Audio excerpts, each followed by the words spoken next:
Les unes derrière les autres. Une agence de renseignement financier européenne. Bon, il y a dans chacun des États membres des cellules de renseignement financier. Oui, des cellules de renseignement financier. Donc l'idée serait de créer une agence de renseignement financier européenne vers qui, alors ça rejoint quand même ce que vous dites aussi, hein, c'est-à-dire améliorer la coopération en matière de renseignement, sur le renseignement financier. Alors le renseignement existe, comme cela vient d'être dit, mais c'est sa circulation qui ne fonctionne pas bien. Alors est-ce que le fait, alors je sais qu'on a déjà eu des discussions au sein du CEFAL, il y avait les partisans de la cellule européenne de renseignement financier, et puis ceux qui disaient plutôt qu'il fallait faciliter la circulation. Mais comme on voit que finalement ça ne se facilite pas, est-ce que la création d'une agence de renseignement financier européenne serait la bonne solution? En réalité, on voit qu'il y a beaucoup de solutions de préconisations ici qui vont dans le sens d'une plus grande intégration européenne, davantage d'Europe de la justice. Alors, on ne va pas peut-être aller dans les détails, mais est-ce que vous êtes favorable à ce qu'il y ait davantage d'Europe de la justice? Parce que c'est vrai là-dessus, c'est vrai pour cette proposition, c'est vrai pour le parquet européen. Parquet européen dont la compétence est limitée à la fraude aux intérêts financiers de l'Union européenne et qu'il faudrait, de notre point de vue, mais c'est soumis à la discussion, étendre évidemment au terrorisme, étendre à la criminalité organisée.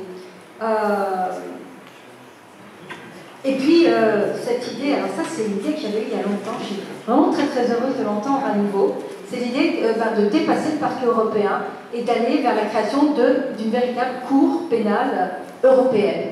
Parce que c'est vrai que si on développe l'Europe enfin je veux dire, les autorités de poursuite, eh bien il faut qu'on ait en contrepoids quand même, hein, une juridiction européenne pour que les états de droit soient bien respectés. Donc je mets tout ça maintenant au débat. Excusez-moi. Bonjour à tous, toutes. Elena Pellissère, je suis doctorante en investigation financière criminelle, donc c'est-à-dire pénale, okay, et analyse financière criminelle, donc pénale aussi. Et je voudrais rebondir sur la proposition qu'a faite Chantal, en fait, qui émane de tout le monde ici. Ce qui me semble intéressant dans une cour de niveau européen, c'est une cour sanctionnante de niveau européen, c'est que ça permettrait peut-être de revoir le barème des sanctions. On ne peut pas aujourd'hui avoir des politiques pénales qui soient cohérentes au niveau national sur le plan des sanctions, parce que les intérêts individuels de chaque État, évidemment, portent atteinte, je dirais, à une vision plus globale.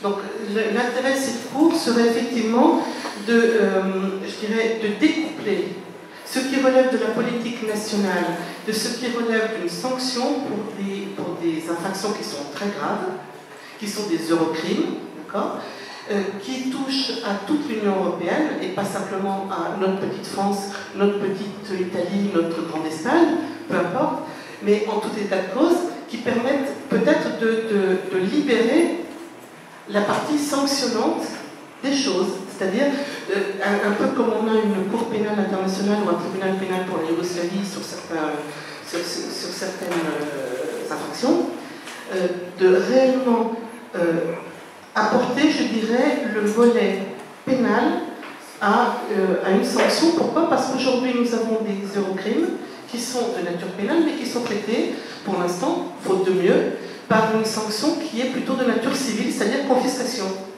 Et en tant que citoyenne européenne, je ne trouve pas mon compte, j'ai éventuellement un dédommagement, mais je n'ai pas une réparation. Voilà. Donc, et je vois difficilement comment on peut aujourd'hui demander à un criminel de prendre conscience de ses actes s'il n'y a pas contrition, et la contrition forcée, si je veux bien. Voilà. Merci. Alors, qui veut prendre la parole, s'il vous plaît, sur ce sujet? Pierre.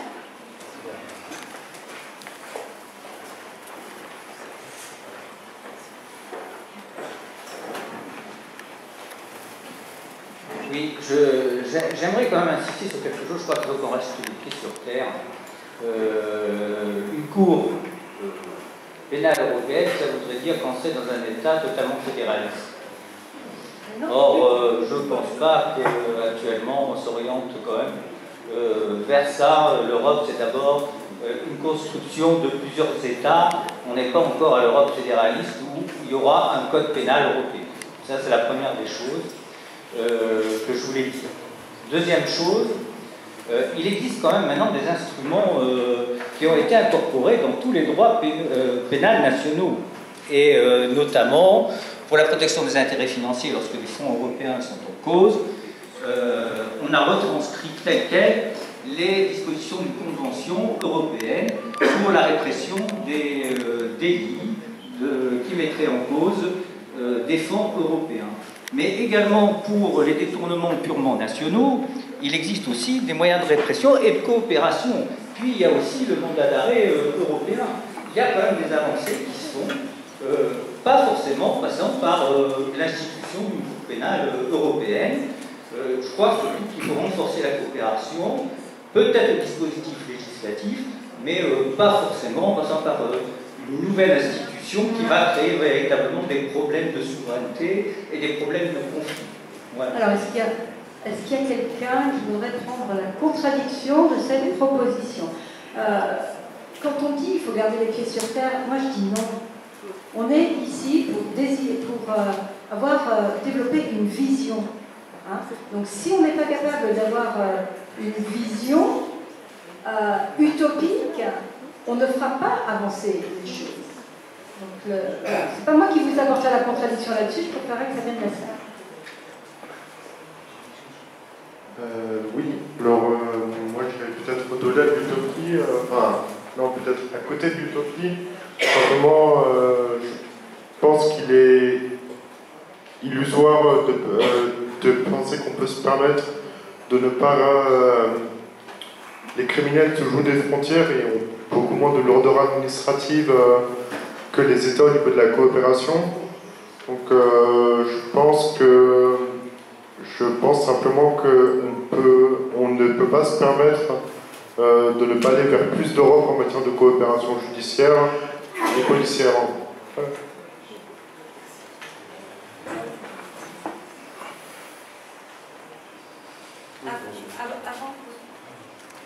Merci. À vous écouter concernant ces différentes criminalités et les efforts pour que les États de droit puissent lutter contre elles, je dois dire que je reste un peu sceptique sur les résultats possibles. Pourquoi? Parce qu'il est clair que ces criminalités sont liées à un système économique libéral, et donc je me demande tout simplement si, en restant dans le cadre de ce libéralisme, on peut trouver la solution. Bon, c'est-à-dire, est-ce qu'au fond, c'est pas le capitalisme lui-même qui est criminel?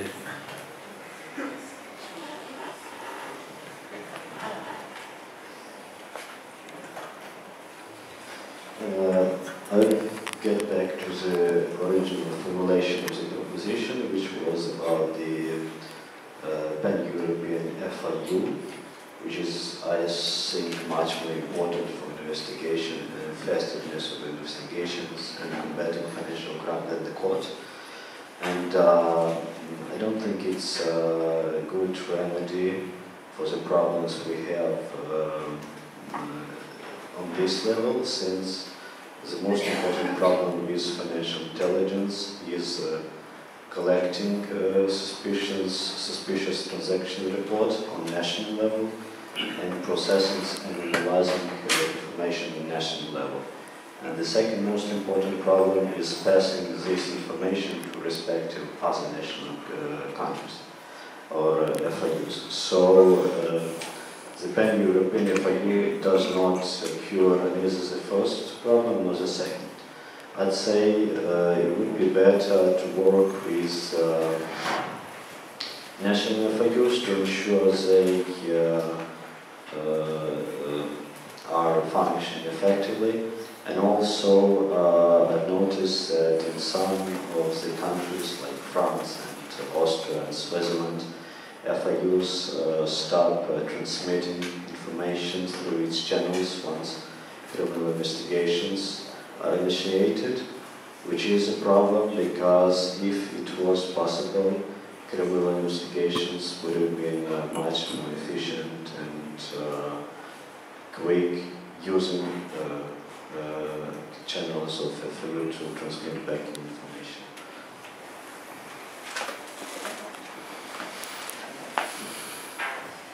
J'aimerais nous ramener à la question initiale peut-être qui avait été posée, qui était celle de l'utilité d'une cellule de renseignement financier à niveau européen, donc pan-européenne peut-être, dans l'intérêt de l'efficacité, si c'était ça la question. Et je pense que ma réponse, c'est que ce n'est pas une réponse au niveau où se situent les problèmes d'après moi aujourd'hui. Et ces problèmes d'après moi sont doubles. D'une part, les cellules de renseignement financier, cellules nationales à ce stade, ont un problème de collecte des informations sur les transactions suspectes, donc la collecte de ces données et ensuite leur analyse, premier problème. Et deuxième problème, la transmission de ces informations à d'autres cellules de renseignement financier. Et je pense que cette CRF européenne ne répondrait à aucun de ces deux problèmes que je viens d'énoncer. Ensuite, je pense que la réponse va plutôt dans le sens d'une meilleure coopération des cellules de renseignement financier nationales et du renforcement de l'efficacité de celles-ci, chacune à son niveau. Je vois un autre souci dont j'aimerais parler, qui est celui que dans certains pays, notamment la France, l'Autriche ou la Suisse, les informations ne sont fournies par la CRF que dès lors qu'une enquête judiciaire a été engagée. Je pense que ça, c'est malencontreux. Il vaudrait mieux pouvoir agir en amont pour faciliter l'engagement d'enquêtes judiciaires. Voilà.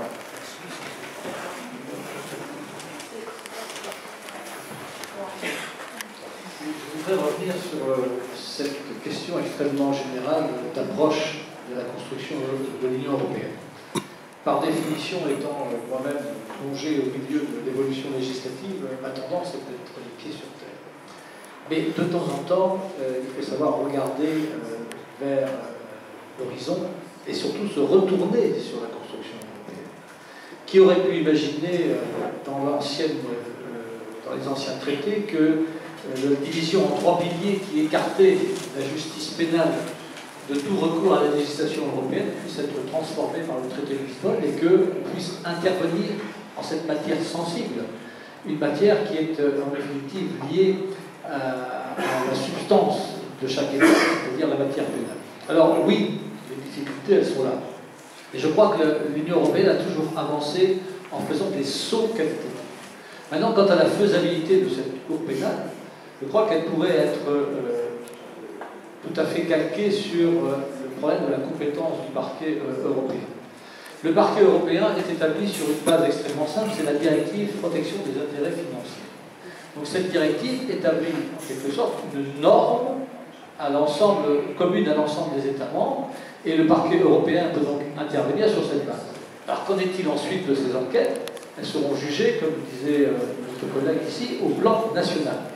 L'intérêt pour bien démontrer que cette criminalité est transfrontalière et que cette criminalité porte grave atteinte à chacun de nous, à chacun de vous, ce serait précisément de pouvoir le faire juger par une cour pénale européenne, ne serait-ce que pour démontrer que l'Europe est efficace et ne serait-ce que pour démontrer que la pénalisation des vrais criminels peut avoir un sens et un vrai sens pour 500 millions ou 480 millions d'Européens. Alors, ça pourrait se traduire tout simplement par une base juridique qui serait en matière de terrorisme, qui serait en matière de criminalité organisée, à définir, bien entendu, qui seraient des règlements, c'est-à-dire qui s'appliquent directement dans les États membres. Et cette Cour européenne, sur base des enquêtes menées par le parquet européen, pourrait tout à fait composer de différents juges des États membres, fournir une très bonne illustration de ce qu'il faudrait faire, de ce qu'il faudrait, sur quoi il faudrait tendre. Alors évidemment, c'est quelque peu utopique aujourd'hui, mais ce qui était utopique en 1957 est devenu une réalité.